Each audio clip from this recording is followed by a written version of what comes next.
And what up, everybody? Welcome back to Feral Publications YouTube channel. On this channel, we talk about zines and DIY publishing.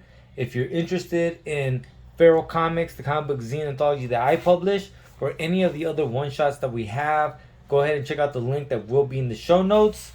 But today we're talking about this zine that I got here. It's called Confront the Darkness Together to Overcome It from Bomani Shakur.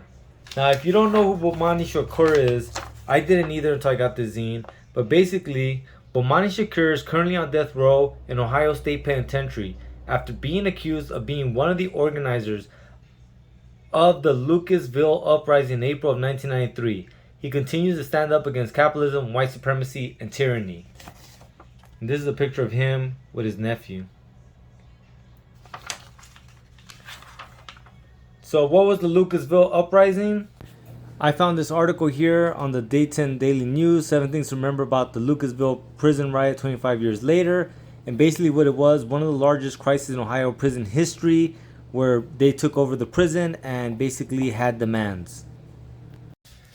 But yeah, man, this zine is hella deep, man. It's basically the thoughts going through the head of a political prisoner who is on death row and now has what he refers to as an expiration date.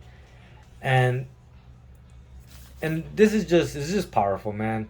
Straight up, like the way that he uses the story of about a man who tried to basically self-navigate around the fucking world on a sailboat by himself, and basically he wasn't able to. And the reporter asks him. A reporter showed up at the man's house to conduct an interview. He wanted to know how it felt to have failed. First of all, I reject that characterization, the man said. I didn't fail. I got off my couch and tried to do something with my life. He went on to describe some of the things he saw on his journey. Whales, 60-foot waves, the sun disappearing into the ocean. Things you can't see from the comfort of your couch. Reading this story had a big impact on my 24-year-old self. I loved the man's attitude and his refusal to allow a stranger to walk into his life and impose a separate interpretation he himself had experienced firsthand. We only fail when we don't try, I remember him saying. And he uses that to basically contrast what occurred to him and what some people refer to as his failure. And he talks about the criminal injustice system and how 95% of all people that are incarcerated because they took a deal. But, this man is innocent. And it's just sad to hear him, basically describing what life means to him and him quantifying what is the value of life. And he basically, his ultimate argument and premise is that you can be alive but not be living. And I absolutely agree with that.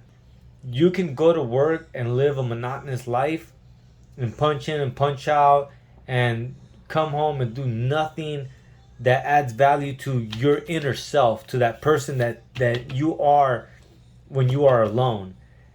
Those things that excite you when you're alone, those things that you want to do for no money, no fame, no applause, nothing.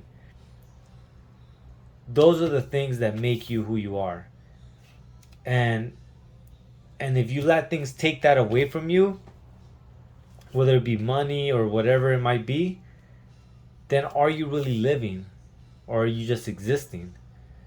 And so in that way, this whole argument, this discussion is very empowering, because Bomani Shakur's argument is that he has lived, he has done things, he has seen things that people cannot see from the comfort of their couch, and because of that, he did not fail. So bigs up to Bomani Shakur. If you guys want to write to Bomani Shakur, here's the information. Keith Lamar, number 317-117-878, Coatesville, Herbert Road, Youngstown, Ohio 44505.